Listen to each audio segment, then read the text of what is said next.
সমবেত ভাইয়ের আমার, আজকের আশুলিয়ার মাটিতে বিশাল শ্রমিক সমাবেশে অত্যন্ত গঠনমূলক বক্তব্য আপনারা শুনলেন।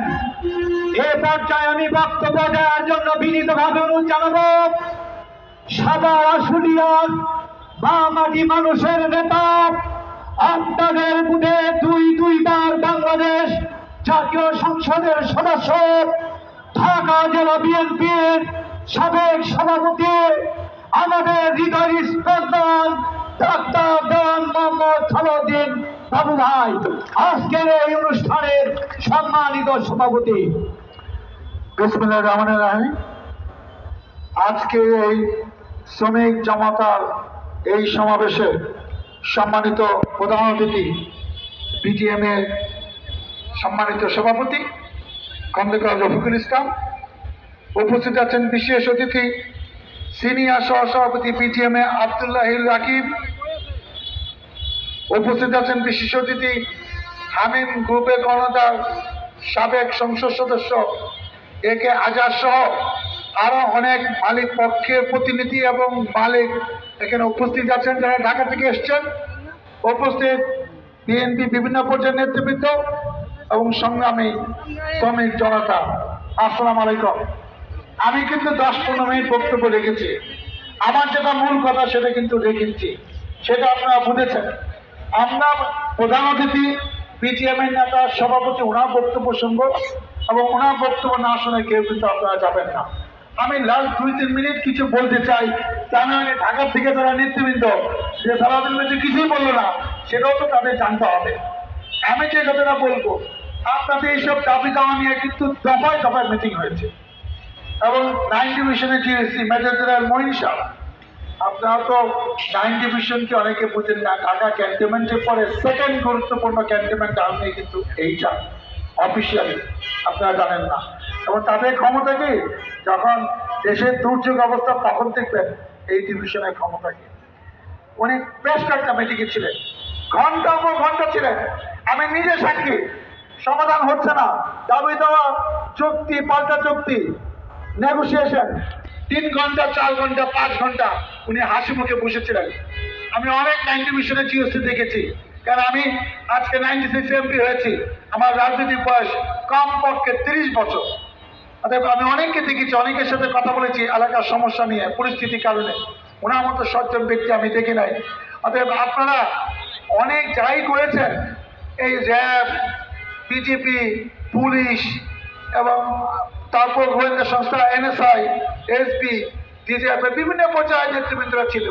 আমি একদিন গিয়ে দেখি 70 জন মালিক ওখানে বসে আছেন, যেখানে আমরাও কথা বলতে চিন্তা করে বলতে হয় যে আমি এলাকার নেতা হিসেবে আমার কি বলা উচিত এবং কর্তব্য বললে এটা তারা অ্যাকসেপ্ট করবে। কারণ তাদের আঙুল আমার দিকে, আপনার এলাকায় আপনি ঠিক করতে পারছেন না, কন্ট্রোল করতে পারছেন না। অনেকে অভিযোগ করে আমাদের অনেকে লোক নাকি আমাদের পরিচিত কাছে আশেপাশের লোকরা নাকি জড়িত, এরকম অভিযোগ কিন্তু আরো কিছুদিন আগে ছিল। এইটা হয়তো এখন তারা ভুল ভেঙে গেছে। সেইখানে কিন্তু আমাদের কিন্তু মোকাবেলা করে আপনাদের সমস্ত দাবি দেওয়া ছিল সবগুলা করে কিন্তু আমরা আসছি। আমি কিন্তু আমাদের নেতৃবৃন্দকে বলেছি, প্রত্যেক ওয়ার্ডে কিন্তু আমাদের কমিটি আছে, বিএনপি, ছাত্রদল, যুবদল, স্বেচ্ছাসেবক দল, শ্রমিক দল সব আছে।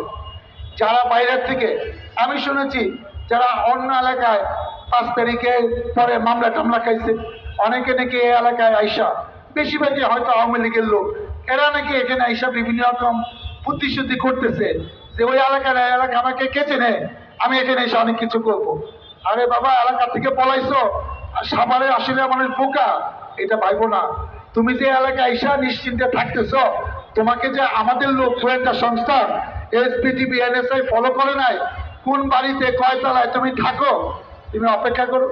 আমি আমার পরিচিত বাড়ির মালিককে বলেছি, ভাই আপনারা একটু সবাইকে বলে দেন না, হাজার হাজার লোক তো আপনাদের বিভিন্ন বাড়িতে থাকে।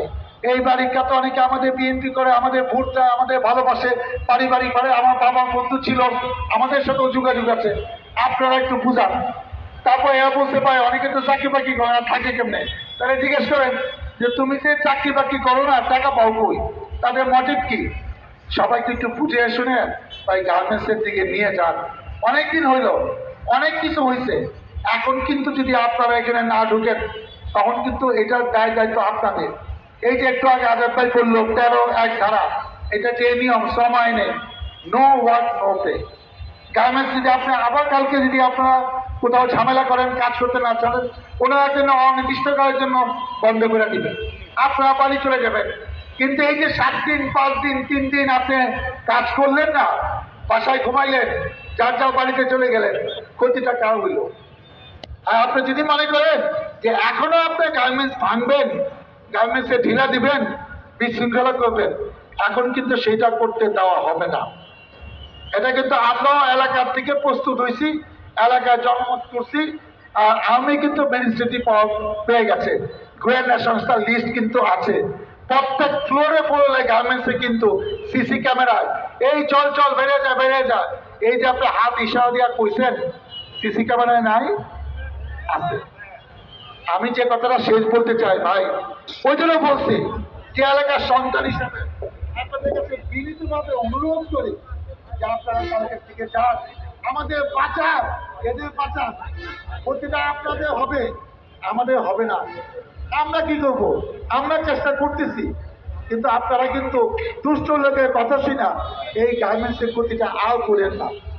এই মালিকদের বাঁচান। আজাদ ভাই বলে গেল কয়দিন যান, আরো দাবি দেওয়া থাকলে কমিটি করে দিছে, আরো দাবি দেওয়া থাকলে আমাকে বলেন, 2-3 মাস পরে আবার বসবো। 2-4 দিন আগে ঢুকা বুঝান যে না ভাই আমরা ঠিক মতো কাজ করবো, আমাদের যারা ভুল বুঝাইছে আমরা হিসেবে নাই। দেশি বিদেশি চক্রান্ত, কোনো চক্রান্ত আকারে নিয়েন না, নিজেরটা বুঝেন। কারণ আপনি বুঝেন কাজটা করলে টাকা পাবেন না, এইটাই থাকে না, আর কিছু বুঝার দরকার নাই। আর আপনারা যারা দুষ্ট বুদ্ধি দেয় তারা কেন দেয় সেটা আজকে আর বললাম না। আমার আপনাদের উপর বিশ্বাস আছে, আপনারা আমাদের পরিবারকে চিনেন। আমি আমার মতো করে 15 মিনিটে যা যা বলা বলছি। এখন আমাদের শেষ অনুরোধ, আপনারা আজকে বিজিএম এর নেতা, আপনারা বুঝতেছেন না, ওনাদের মতো লোকেরা আমরা যখন বলি যে এলাকাবাসী আপনাদের কথা শুনতে চায়, সব কাজ ফলে আপনাদের কাছে আসে, এত সোজা মনে করি না। আজাদ ভাইয়ের কয়েকটা পাশে 50 লোক কাজ করে, এই আজাদ ভাই অনেকে নাম শুনছেন, অনেকে ব্যক্তিগতভাবে শুনেন, ওনার বক্তৃতাও শুনলেন। আপনাদের কাছে এই কয়দিন পর দূরে আসবে এটা ভাইবেন না, উনি এত সহজ লোক না। বিটিআর রবিউল ইসলাম ভাই উনি ভালো মানুষ, কিন্তু উনি কিন্তু আপনাদের জিম্মি না, এটা মনে রাখেন। হাজার গার্মেন্টসের নেতা কারোর সাথে আলাপ না করে বলে দিচ্ছেন ঠিক আছে আমি এটা বুঝবো, আমরা বাড়াই দিলাম 225 করে, 10 টাকা করে টিফিন বাড়াই দিলেন। নিজের দায়িত্বে নিজের রিক্সে নিছে, এরপরেও যদি তার সম্মান না রাখেন, এদের সম্মান না রাখেন, আপনাদের ভাগ্য আপনাদের বরণ করতে হবে। আমরা কিন্তু তখন আপনাদের পক্ষে আর কোনো কথা বলতে পারবো না। আপনারা শনিবার থেকে গার্মেন্টসে যান, যারা বন্ধ করছে হয়তো কেউ রোববার খুলবে। আমি বললাম তো এই এলাকায় কোনো সমস্যা থাকবে না, লাগলে আপনাদের নিয়ে আবার বসবো। ভাই আপনারা যাবেন না কালকে থেকে গার্মেন্টসে? হাত তুলে দেখেন, সবাই হাত তুলে দেখেন। আমার বিশ্বাস আছে আপনারা আগে যাই ভুলভ্রান্তি কে করছে না করছে আমি জানি না, এখন আপনারা যাবেন, আমি আশ্বস্ত হইলাম, তারা দেখে গেছে। কিন্তু ওনার বক্তব্য শেষ না করে একজন লোকে যাবেন না। আমার এই জন্য দিকে তাকে তারা ঢাকা থেকে আসছেন কিছু কথা বলার জন্য, আপনাদের পক্ষে কথা বলবে, আপনাদের সমস্যার কথা বলবে। আচ্ছা রফিকুল ইসলামের কথা শুনে উনি আজকে প্রধান অতিথি, তারপরে যাবেন। এই এলাকার নেতারা, এই এলাকার মানুষ আমাদের পছন্দ করে, তারা জানে যে ডাক্তার সালাউদ্দিন দাওয়াত দিয়ে আনছে, এটা এই এলাকার ইজ্জত, আমার ইজ্জত, আমার দলের ইজ্জত।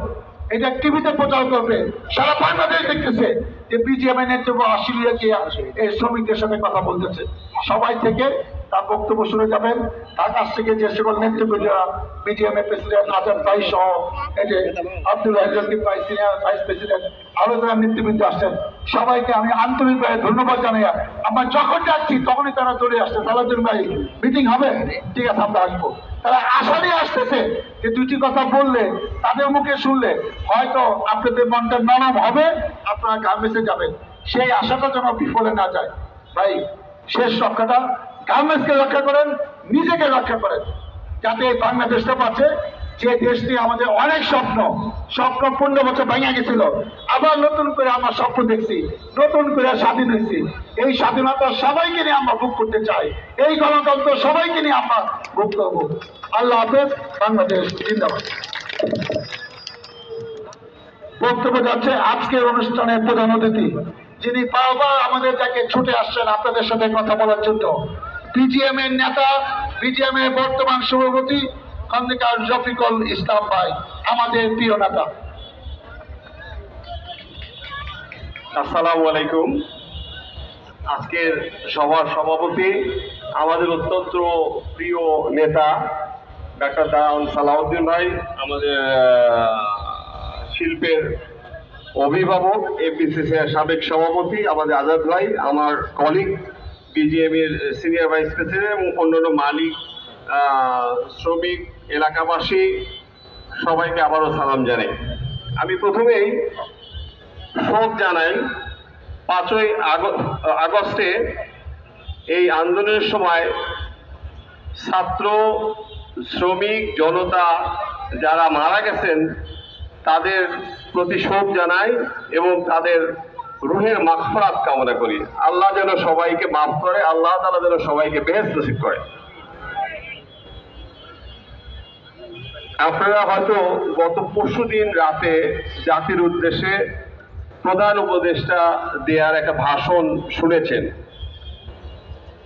এই ভাষণটা আমার বিশ্বাস যারা মন দিয়ে শুনেছেন তারা হৃদয়ে ধারণ করবেন যে যে ছেলেগুলি, আমাদের সন্তানরা, আমাদের শ্রমিক ভাইরা, বোনেরা, আমাদের অন্যান্য ছাত্র জনতা, তাদের নিজেদের জীবনের বিনিময়ে আজকে আমাদেরকে একটা দেশ গড়ার সুযোগ করে দিয়েছে। সেই সুযোগের সর্বশক্তি দিয়ে আমাদেরকে তাদের আত্মা, তাদের যে আত্মদান, সেই আত্মদান তখনই সফল হবে যখন এই দেশ ঘুরে দাঁড়াবে। এই দেশ ঘুরে দাঁড়ানোর জন্য যে নেতৃত্বের প্রয়োজন ছিল, যেটা অনেক দিনের সংকট ছিল, আমি বলি আল্লাহ রাব্বুল আলামিন আমাদেরকে অনেক ভাগ্যবান করেছে যে ডক্টর ইউনূসের মতো একজন যোগ্য, দক্ষ, সৎ মানুষকে এই দেশের জনতার দায়িত্ব দিয়েছে। পাশাপাশি ওনার সঙ্গে আরো যারা উপদেষ্টা পরিষদে নিয়োগ হয়েছেন তাদের সম্পর্কে আমরা সবাই আজকাল অনলাইন, ইউটিউব সব জায়গায় দেখতে পাই। এত যোগ্য লোকের হাতে দেশ আর কখনো পড়ে নাই। এই সুযোগ হাতছাড়া হলে, এই সহযোগিতার হাত আমরা না বাড়ালে একমাত্র আল্লাহ জানেন যে আমাদের ভবিষ্যতে কি আছে।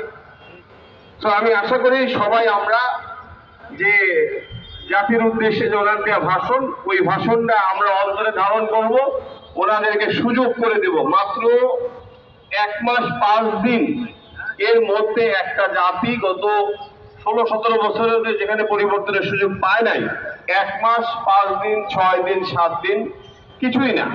ওনাদেরকে আমাদের সবার, আমি সমস্ত জনতার, শুধু গার্মেন্টসের শ্রমিক, মালিক ভাই বোনেরা, আমি সারা দেশবাসীর কাছে আহ্বান জানাবো যেন ওই সময় এবং সুযোগটা দেওয়া হয় দেশ পুনর্গঠনে। আমি প্রথমেই ধন্যবাদ জানাই সেনাবাহিনীকে এবং স্পেশালি 9 ডিভিশনের জিওসি মেজর জেনারেল মঈন সহ অন্যান্য আইন শৃঙ্খলা রক্ষাকারী বাহিনী, পুলিশ, বিজিবি, র্যাব সবাই আমাদের সব সময় আমাদের পাশে থেকেছে। আমাদের শ্রমিক নেতৃবৃন্দ, মালিক সবার কথা শুনেছে। এই ইন্ডাস্ট্রিকে বিশেষত সম্পদ রক্ষা করার যে দায়িত্ব ওনারা নিয়েছে এবং সেটা ওনারা সঠিকভাবে পালন করেছে, এজন্য অসংখ্য ধন্যবাদ জানাই। আজাদ ভাই মোটামুটি অনেকগুলি পয়েন্টই কভার করে গেছে। আমি শুধু 2-1টা পয়েন্ট বলি।